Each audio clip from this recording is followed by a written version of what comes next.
नमस्कार, मी विशाल कुदळे. आज आपण महान गणितज्ञ रामानुजन यांच्याविषयी माहिती पाहणार आहोत. त्यांचं पूर्ण नाव श्रीनिवास रामानुजन. यांचा जन्म 22 डिसेंबर 1887ला एका ब्राह्मण परिवारात झाला. त्यांचा परिवार भारताच्या तमिळनाडूच्या कोइंबतूरमधील इरोड गावात ते राहत होते. त्यांचे वडील श्रीनिवास अय्यंगार हे साड्यांच्या दुकानात मुनीम म्हणून काम पाहत असत. त्यांची आई कोमल तम्मल ह्या एक गृहिणी असतानाच सोबत एक स्थानिक मंदिरात गायिकासुद्धा होत्या. आणि ज्याप्रमाणे प्रत्येक मुलाला आपल्या आईची जवळीक असते, तसेच त्यांनाही त्यांच्या आईच्या जवळ राहायला जास्त आवडायचे. सुरुवातीला रामानुजन कुंभकोणम या गावी आपल्या परिवारासोबत राहायचे. त्यांचे प्राथमिक शिक्षण हे कुंभकोणम या गावामध्येच झाले आणि त्यांना सुरुवातीपासून गणिताची आवड असल्याने बाकी इतर विषयांमध्ये त्यांची रुची निर्माण झालीच नाही. ते शाळेत असताना त्यांच्या घरी काही पदवीची मुले भाडेकरू म्हणून राहत असत आणि रामानुजन गणितात एवढे तरबेज होते की ते 7वीत असतानाच पदवीच्या त्या मुलांना गणित शिकवत असत. यावरून आपण समजू शकतो की रामानुजन नावाच्या या गणितज्ञामध्ये किती मोठी प्रतिभा लपलेली होती. रामानुजन यांनी गणित आणि इंग्रजी या 2 विषयांमध्ये विशेष आवड होती. सुरुवातीला त्यांना त्यांच्या अलौकिक प्रतिभेमुळे शिष्यवृत्ती मिळाली. रामानुजन गणितामध्ये एवढे मग्न झाले की त्यांनी इतर विषयांकडे लक्षच दिले नाही. रामानुजन यामुळे 12वीमध्ये नापाससुद्धा झाले आणि त्यांना मिळणारी शिष्यवृत्तीसुद्धा बंद झाली. त्यानंतर त्यांच्या शिक्षणाचे दरवाजे बंद झाले. आता ते बेरोजगार झाले होते, कारण त्यांच्याकडे आता कोणतेही काम नव्हते आणि हा काळ त्यांच्यासाठी खूप कठीण काळ होता. या कठीण काळात त्यांच्याकडे त्यांच्या गणिताशिवाय कोणतीही गोष्ट नव्हती. त्यांना या कठीण काळातून खूप काही सहन करावे लागले. जसे लोकांजवळ त्यांना पैशाची भीकसुद्धा मागावी लागली. रस्त्यावरचे कागदसुद्धा उचलून त्यांनी आपला उदरनिर्वाह करावा लागला. त्यानंतर त्यांची तब्येतसुद्धा घसरली. याच दरम्यान 1908मध्ये त्यांच्या आईने त्यांचे लग्न जानकी नावाच्या एका मुलीशी लावले. त्यानंतर त्यांच्यावर आणखीन एक जबाबदारी येऊन पडली होती. आता त्यांना काम शोधणे अनिवार्य झाले होते. तेव्हा त्यांनी मद्रासमध्ये जाऊन पुन्हा नोकरी मिळवण्यासाठी प्रयत्न केले. ते कोणाकडे सुद्धा जायचे तेव्हा त्यांनी सोडवलेली गणिते ते लोकांना दाखवत असत, पण कोणीही त्या गणितांना न समजता त्यांना नाकारत असे.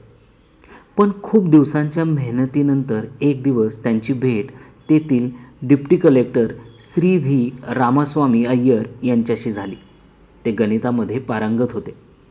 जेव्हा त्यांनी रामानुजन यांनी सोडवलेली गणिते पाहिली तेव्हा त्यांनी ओळखले की ही व्यक्ती एक प्रतिभावान व्यक्ती आहे आणि त्यांनी रामानुजन यांना कामावर ठेवून घेतले, 25 रुपये महिना या पगाराने. येथून रामानुजन यांचे संपूर्ण आयुष्याला एक वेगळं वळण मिळालं. त्यानंतर त्यांनी या मासिक वेतनामधून पुन्हा आपल्या शिक्षणाची वाटचाल चालू केली. 1 वर्ष मद्रासमध्ये राहून त्यांनी स्वतःचे एक शोधपत्र प्रकाशित केले.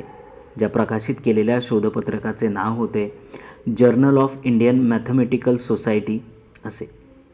या शोधपत्रिकेमुळे त्यांना प्रसिद्धी मिळाली आणि 1912मध्ये त्यांना रामचंद्र राव यांच्या ओळखीमुळे त्यांना मद्रास पोर्ट ट्रस्टमध्ये एक क्लर्कची नोकरी मिळाली. तेच काही दिवसानंतर सूत्र प्राध्यापक सेशू अय्यर यांनी रामानुजन यांना केम्ब्रिज येथील प्रसिद्ध गणिताचे प्राध्यापक G.H. हार्डी यांना पत्र पाठवण्याचे सुचवले. त्यानंतर रामानुजन यांनी त्यांचे सर्व प्रमेय एका पत्रात लिहून त्यांना पाठवले आणि G.H. हार्डी यांना ते एवढे आवडले की त्यांनी रामानुजन यांना लगेच त्यांच्याकडे बोलवून घेतले. तेथे गेल्यावर G.H. हार्डी यांनी त्यांच्या शिक्षणाचा सर्व खर्च उचलला. 1916मध्ये रामानुजन यांनी BSc पदवी पूर्ण केली. इंग्लंडला G.H. हार्डी आणि रामानुजन हे सर्वांच्या चर्चेचा विषयसुद्धा बनले आणि G.H. हार्डी यांनी रामानुजन यांच्या जवळून खूप काही नवीन शिकायला मिळेल असे वक्तव्यसुद्धा केले होते. रामानुजन यांचे शेवटचे दिवस 1917 आले आणि रामानुजन यांना इंग्लंडमधील हवामान भावले नाही आणि त्यांच्या तब्येतीमध्ये बिघाड झाली. आणि विशेष म्हणजे तेव्हा इंग्लंड पहिल्या महायुद्धामध्ये सहभागी असल्यामुळे इंग्लंडला अन्नाचा तुटवडा पडला होता आणि रामानुजन हे ब्राह्मण परिवाराचे असल्यामुळे ते शाकाहारी होते आणि तेथे शाकाहारी अन्नाचा तुटवडा असल्यामुळे त्यांची तब्येत आणखीनच खालावली. ते याच दरम्यान भारतामध्ये परत आले. रामानुजन शेवटच्या दिवसांमध्ये अंथरुणावरच पडले होते. खूप उपचारानंतर सुद्धा त्यांच्यात काही बदल दिसून आला नाही.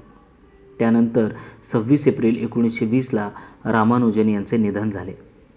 त्यांनी अंथरुणावर असतानासुद्धा 600 परिणाम लिहिले होते. हे परिणाम सुरुवातीला मद्रासच्या विद्यालयात होते. त्यानंतर ट्रिनिटी कॉलेजच्या ग्रंथालयात यांना जमा केले गेले. याआधी रामानुजन यांनी 3000 पेक्षाही जास्त गणिताची प्रमेय लिहिली होती आणि त्यांना Tata institute of fundamental research यांनी प्रकाशित केले आहे. त्यावर 20 वर्षापर्यंत इलिनॉय विद्यापीठामध्ये गणितज्ञ ब्रूसी ब्रेंटेड यांनी रिसर्च करून एक पुस्तक प्रकाशित केले आहे आणि हे पुस्तक त्यांनी 5 वेगवेगळ्या खंडामध्ये सुद्धा प्रकाशित केले आहे. अशा महान व्यक्तीच्या जीवनावर एक चित्रपटसुद्धा निघाला आहे. त्या चित्रपटाचं नाव आहे the man who no infinity. तर अशा महान मानवाला, गणितज्ञाला आपण श्रद्धांजली वाहू आणि त्यांचे विचार आपल्या आयुष्यात आत्मसात करू. धन्यवाद.